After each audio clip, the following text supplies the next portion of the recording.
I said we're going to talk about something, but joining me in the studio to have that conversation is Johnbosco Ezenwa.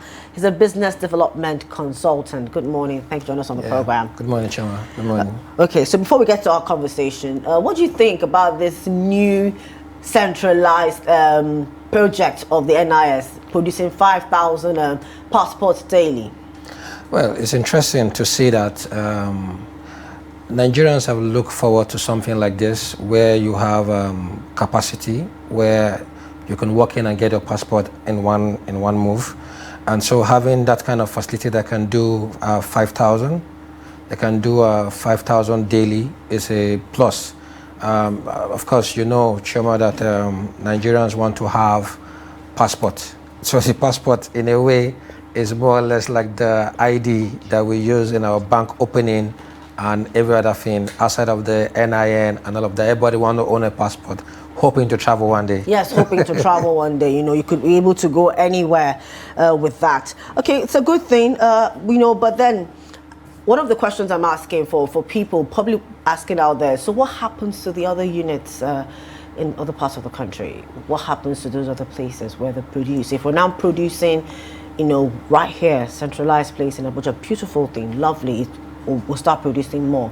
What happens to the other centers in other parts of the country?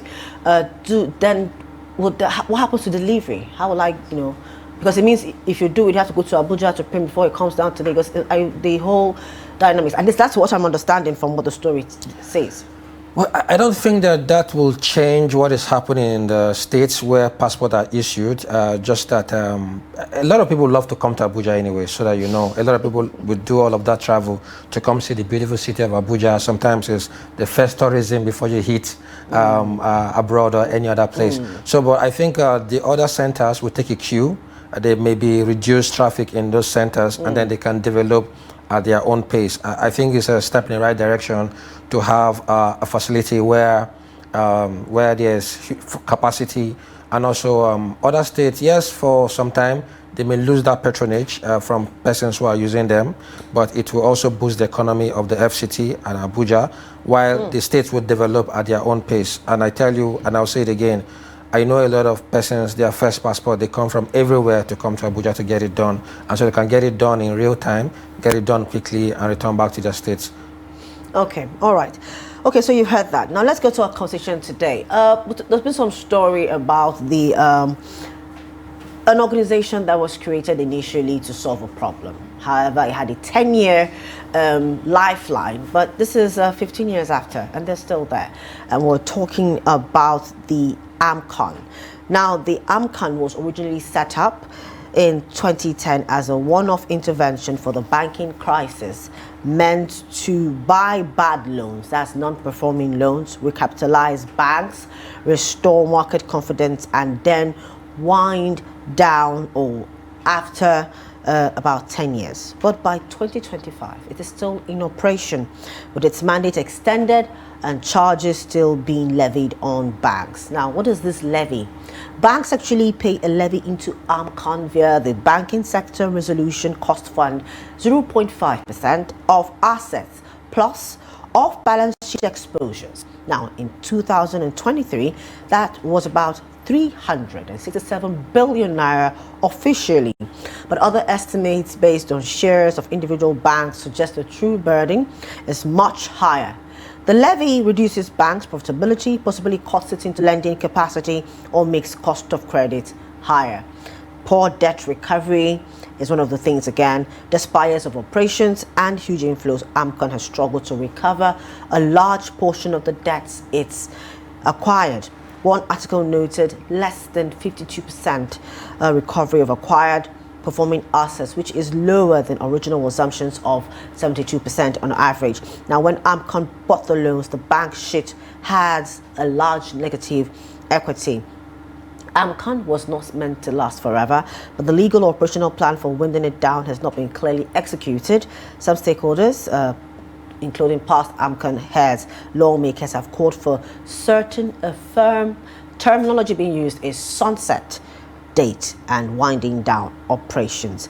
Okay, now because people are feeling that enough is enough and all that. First of all, has the AMCON, I personally know someone who was, I think, recruited by them at the time to be able to recover debts from people owing and banks. I think they terminated his contract maybe last year or 2 years ago or something, but I know someone was had to work with them. Now, the question is, the plan, the aim of AMCON, has it been fulfilled yet? Okay, so there's a huge debate in the public space if the aim has been fulfilled and all of that.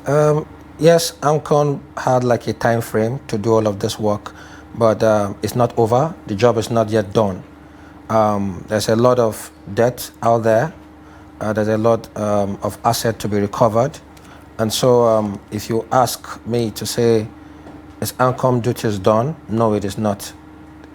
For me, I think they just done half of the job that is required for them to do. Okay, now, they've done half, but they had a 10-year plan. And it seems like the people who they were supposed to help recover the debts are saying, it's time for us to go. Do you actually think that it's time for them to leave the scene? So, two things. On a personal scale, I think that AMCON should be given another responsibility, a little bit of extension of the time. Personally, that's how I feel. But even if you ask AMCON to go, there must still be a desk for debt recovery in the CBN. So AMCON will have a shadow of itself left in the CBN. So Okay. AMCON will go nowhere. It will only change name and be in the CBN to continue to deliver on this asset recovery and all of this happening. But I think as an organization, as an institution, I think it should be given a little bit of time, some extension on this time. Although I know it's five-year extended, given that it was supposed to be up by 2020. But you understand that there was COVID and there was some form of debt repayment elongation, amortization, and the rest of them happened in that period. And also, institutions has also failed, given that time, what has happened in the last 5 years. So if AMCON leaves the scene as an institution, a part of it will be left in the CBN, even as a desk, will still carry on. So I think that AMCON should, as an institution, as an organization, be left with the time frame to recover what is left of, given the huge investment that government is making with the public fund to recover this debt. Because I know there's been also learning phase for all of the MDs and the CEOs that has come on board, and also for the staffing that has happened in this 10 years. So I would say that they will pull from the experiences, from the learning over the years, even all of the shared exchange that has happened between the AMCON as an organization and sister or agency or shadow agencies across the world to recover this debt. Because I know there are also strategies within the AMCON currently, as I think some weeks ago, I heard the MD talking about some other strategy to recover this debt. So AMCON may leave as an organization, as an institution, but I'm certain it will become a department, a desk, or something in the CBN. Okay. So it won't go nowhere. Okay, so now I know that the original plan was for bank loans, Yes, that were defaulted, but beyond bank loans, what else can AMCON go about? You mentioned something about public funds. So now Yes. imagine if you come, the government gives you a contract. I want to believe that AMCON can as well go about to see to it, because the name is asset management. Yes. So, Commission of Nigeria. So what else minus just bank loans? There should be, away from the bank loans now, an extended purview for them to cover. So what other asset management can AMCON get into? AMCON is, interestingly, AMCON is not doing only bank loans. They're not just for the banks. Okay. And what AMCON is also supporting, AMCON at the end of the day is supporting to keep institutions alive. Instead of institutions to go bankrupt, given that they can't pay for their operational expenses and all of that, they have to declare bankruptcy and the rest of them. So AMCON is not, the days of the bank loan really, when AMCON is out there for bank loan and the rest, is nearly over. Now AMCON has a host of assets, from tank farms to some form of even bailing out discos and the rest of them, and taking such assets for the government. Assets where the government has put money, assets that are owing banks and the rest. AMCON is doing all of that. At the end of the day, is to keep these institutions alive so that people can still keep their jobs, and also at the end of the day, cash flows can continue to happen even in the capital market. And one of the big deals for AMCON is to securitize all of these assets where they are part of the capital market and people can invest, risk management can happen. So AMCON is not holding everything to themselves as we know it on paper and in the physical, not just for bank now, they are also in every other end where public funds are invested, where public interests are in the talks, all of that. So AMCON is doing a whole lot. That's why if we say AMCON should wind down, I think that it won't just go away. It will still be there to save the day. Okay, so now you've mentioned quite a few things about the assets that they've recovered. Some of these assets, what have they been? I know that you don't work with AMCON, but what could we say that they've been used to do? Really, have they been repurposed into something better for the people? Because one of the issues people are having is so far you have seen you're supposed to recover debts. However, the numbers are not adding up. We're not sure what you're saying. Things are not making sense really. So you believe that they should continue, but I believe, or maybe people out there think they should come out and bring show us so far, I think 15 years so far, what you've done with the time we've given you. Is that a narrative that you will support? Yes, I would support that. I will talk from the recent because lately I've been following up with what I know. 2010 I used to have an office near them at the time when I saw some oil workers protesting and all of that. There were some issues. I know AMCON was involved in that and there was some form of settlement. So, but lately, we understand that the AMCON is recovering debt. There's a part where about 100 billion in the last few months have been recovered from the sale of certain assets. Also, there's also some form of discussion with one or two of the discos where there's some investments around the discos for AMCON to protect that. But beyond that, AMCON is not operating just by themselves. They are heavily regulated. You have the CBN, you have the Minister of Finance also watching what they are doing. Now, the most important part for AMCON now is to continue to get these assets and recover the debt if possible, put this illiquid materials to the capital market so they can de-risk themselves, even though they're invested in so many fronts.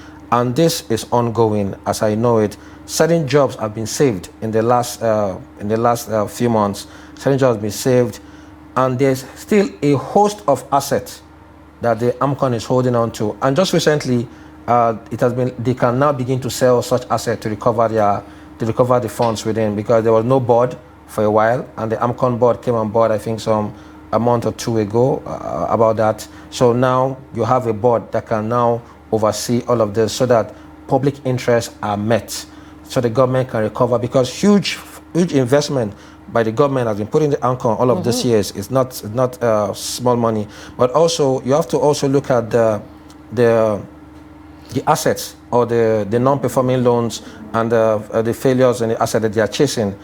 You can't use so much debt to chase something small. So the AMCON has to be very creative and innovative to put all of this in perspective and get their work going. All right, now, someone who has seemed to have a good relationship with them, in quotes. Now, what reforms do you think should be done to make them more efficient, really? Because you are saying, regardless of what happens, whether or not they shut down the AMCON, yeah, a shadow version of it will still be there, because we need for people to actually look over an oversight of some sort on our management. So, but what reforms, so far from what you know in the last 15 years, could be put into AMCON to make it more, durable, to do its job well? I'll tell you about the reform that exists before now. Number one, the AMCON has been strengthened to work with the enforcers. So the EFCC, ICPC, and the rest of them, they have very good rapport to be able to chase these obligors, to get them to pay for these non-performing loans, the rest of them.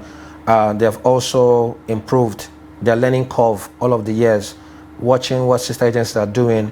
And quite recently, it's the collaboration with certain international loan recoverers to be able to chase this asset that has gone abroad.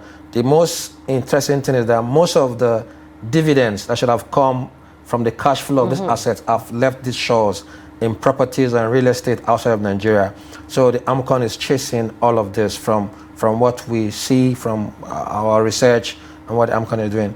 But there are two areas left. Number one, the courts needs to understand the AMCON Act, the mandate that the AMCON has to do all of this, so it can empower it to do this for public interest. Because the obligors or the debtors are happy to extend the court dates. And so this elongation are the reasons, and then you know that we have inflation, you know that assets are depreciating per day and all of this. And then on the secondly, what I also feel should happen is, in terms of receiver managers for some of these assets, that is organizations or persons who are supposed to, the AMCON appoints through the court or any of their mechanism to manage these assets and get it lucrative, because these are junk assets, or better still, you know, the AMCON is called a bad bank because they have to inherit, or better still, take on bad assets to direct them. So the receiver managers on their part have to be truthful and actually want to save the day, because we're talking about public interest. People's monies are involved, people's life are at stake, employment are at stake. And you know that the global, when we talk about the global heat on us as a country, that there's inflation, there's all of though there are improvement here and there. Also, so these are the two things I want to happen. When they happen, the AMCON can be better for it. The judiciary understanding what the act is and helping to recover the public interest, and also the receiver managers need to be selected based on criteria that make them recover all of this. So that's my thought. Okay, all right, thank you so much. We're going to go on a short break, and when we return, we'll go on to another conversation. Please just stay with us.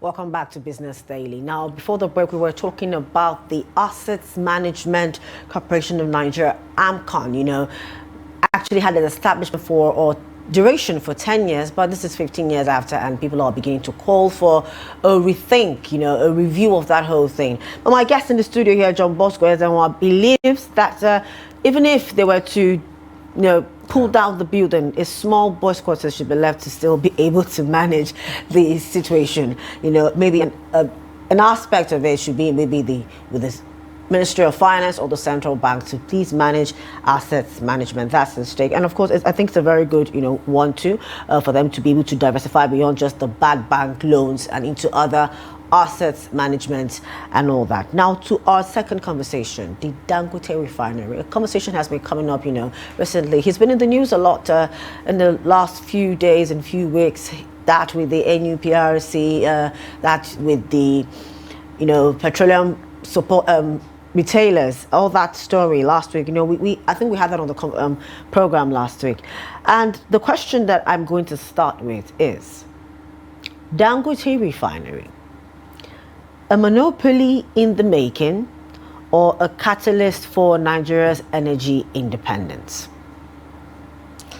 Great question, Chioma, great question. So your two questions, interestingly, they're both affirmative. Yes, monopoly in the making, from where I stand, and also a catalyst in the oil sector space.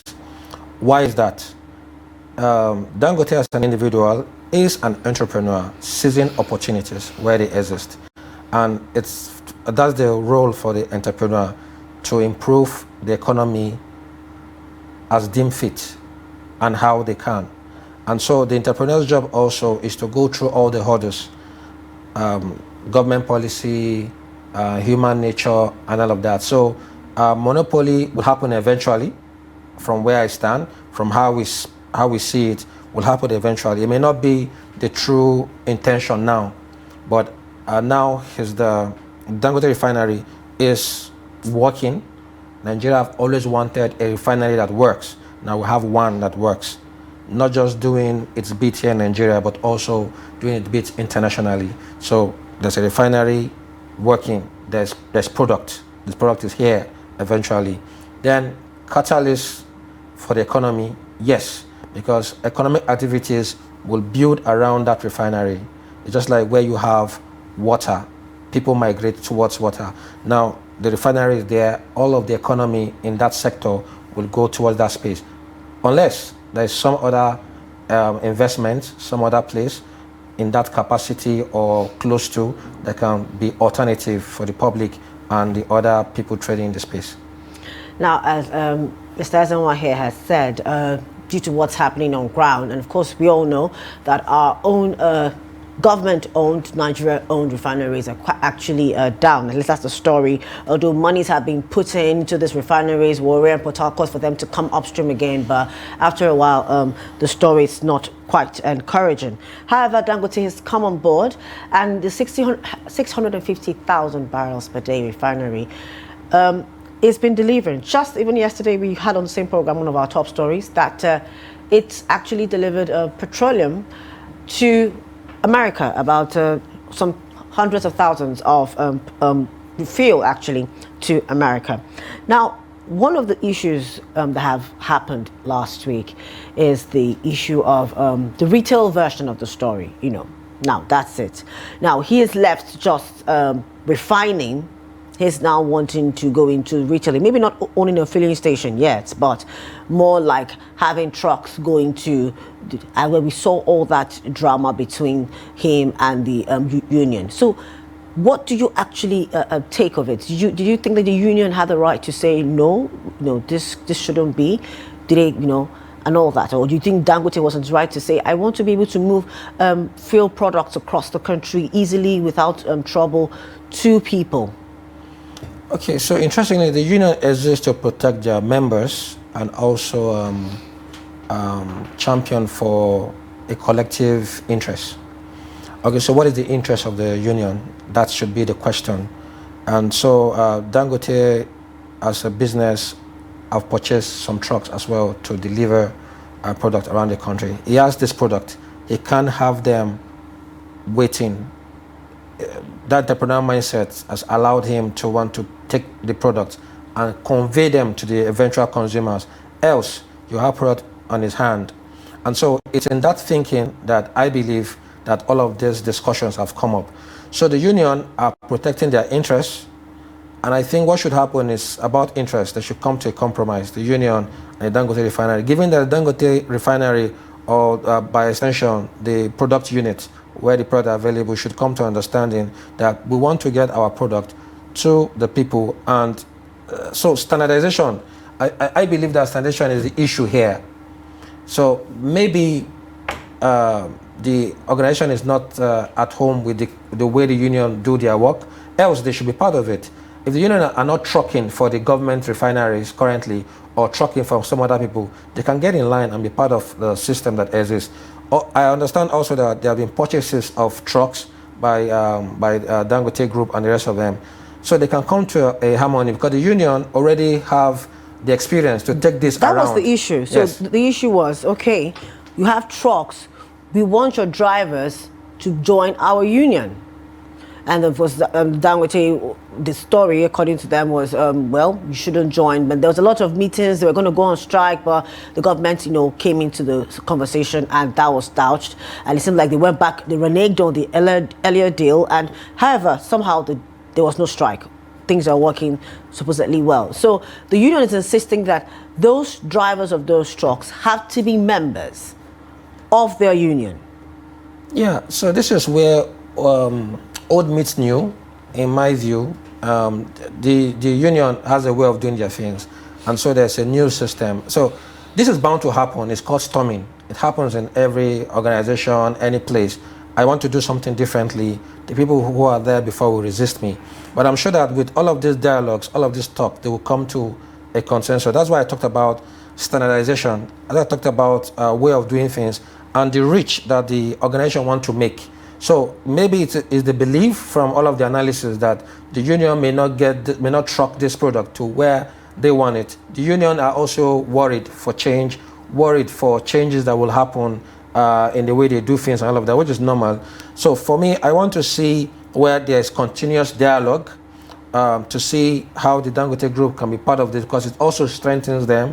It also protects the drivers of his truck if they are part of the union. But also it is where we're bringing in best practices, because you know as well as I do, or I'm sorry, I said you know, as well as I do that the trucking before now, there's something wrong with it. We don't get product every place in Nigeria for some reason. But now you have a businessman who has invested this big deal.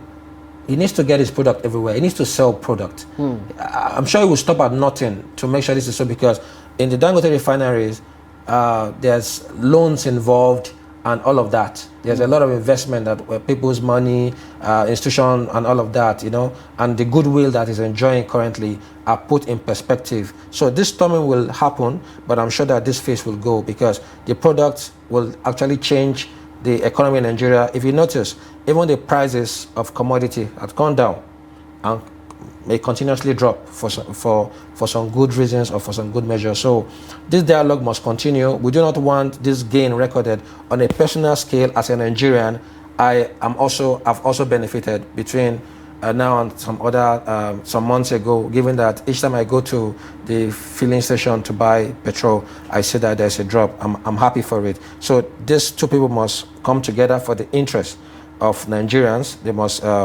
get to a consensus. If they need to join the union and inject fresh ideas, that needs to happen. It must not, because these guys, the truckers before now have experience on everything that happens between their stations where they take product to how they distribute them. So there must be learning, dialogue, consensus, and so Nigerians at the end of the day will be better for it.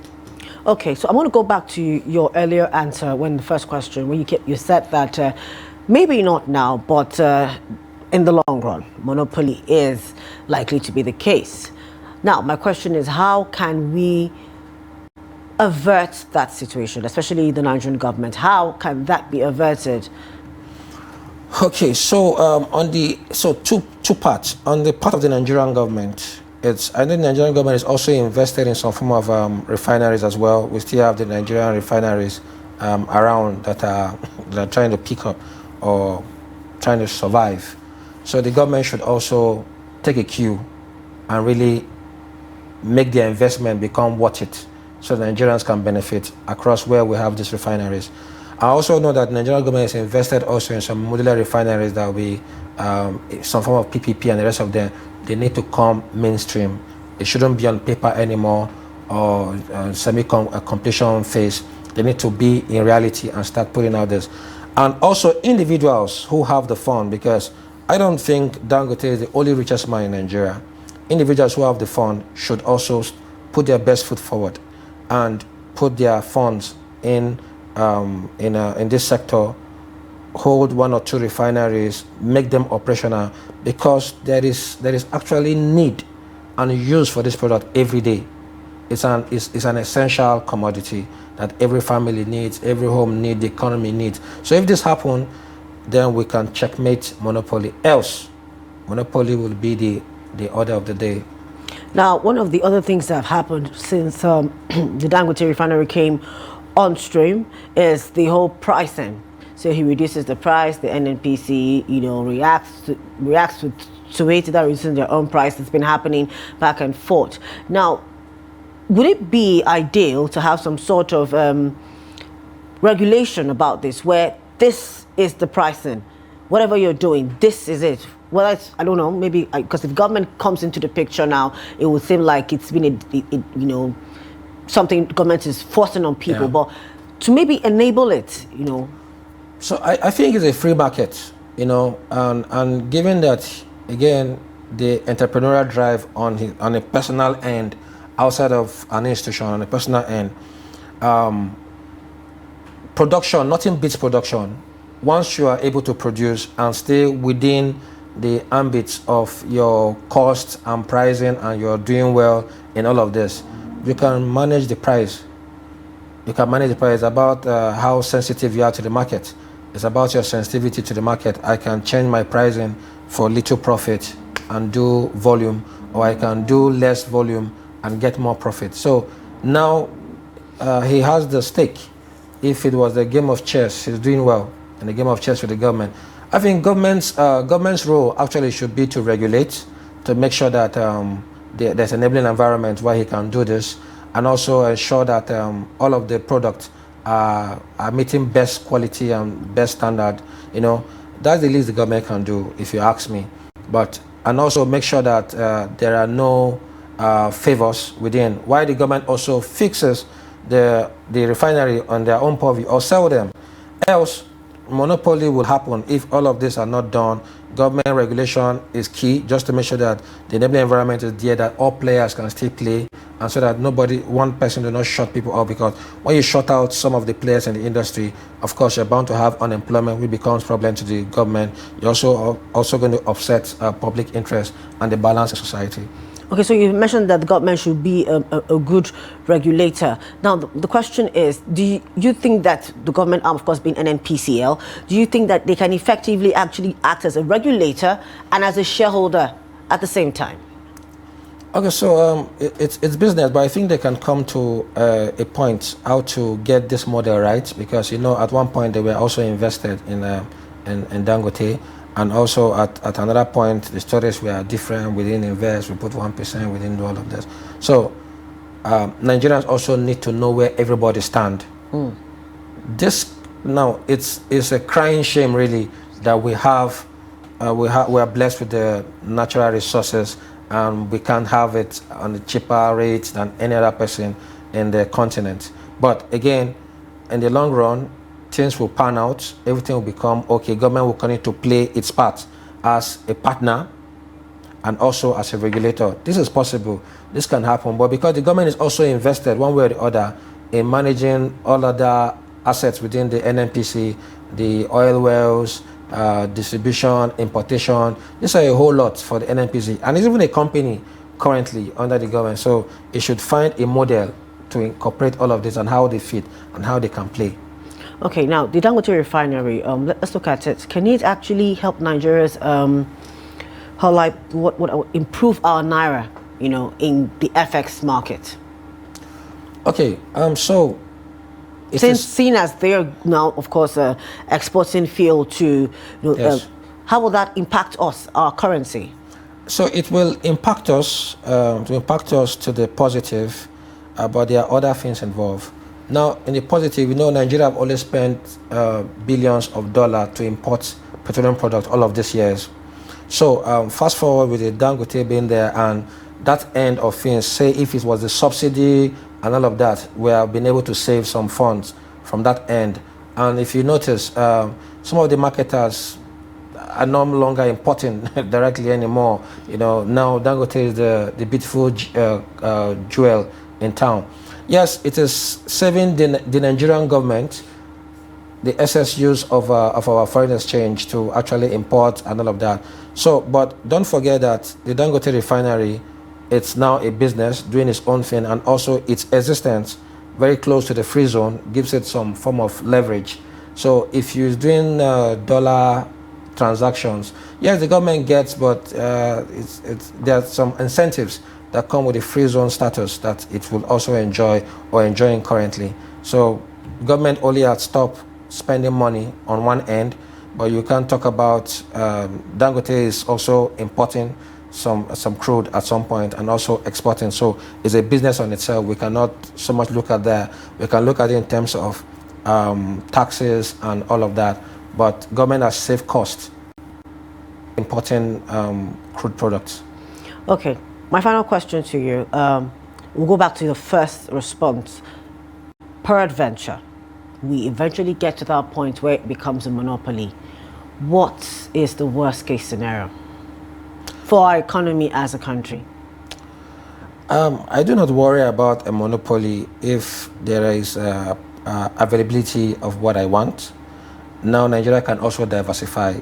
Currently, you know that the government is also invested in CNG. You can either go for CNG or go for petroleum product. The CNG is cheaper, so there must be an alternative. Each time you talk about monopoly, it's on the buyer, it's the taste or the choice of the final consumer.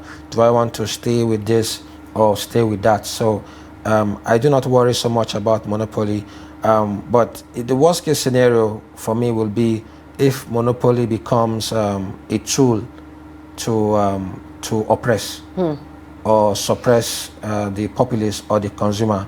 That is where I worry. But I also know that there will be alternative. Alternative will keep coming up because we are in a space where there are alternatives now. We have CNG and other forms of power. Electric cars, solar power. Good. Some solar is taking the place. Some government are going back to crude, to coal, using coal to produce power. So I do not see worst case. But worst case for me would be when the individual, the final consumer cannot get product or they are oppressed or something. That is where I worry about monopoly. All right, thank you so much, Mr. Johnbosco Ezenwa, for your insights on our conversations this morning. We've been talking about AMCON. You know, there's stories out there, people saying it's time to, go. You've done your bit and you've not even probably done it well. But, our guest here believes that there should be extended more time to be able to do some more, and that they have some more to actually give. And of course, on the issue of the Dangote Refinery, is it actually a monopoly making or a catalyst for Nigeria's energy independence? He believes that, they're actually, that question has the affirmative answer for both sides. Yes, probably we're not prophesying anything, but probably it might end up being that. But right now, it's actually helping us get our energy independence as a country. That's so much we have for you on the program this morning. I've been your host, Chiamaka Nwafor. For more of our programs, documentaries and news, do follow us on social media platforms and on our YouTube live stream. Same time, same place next week. Bye for now.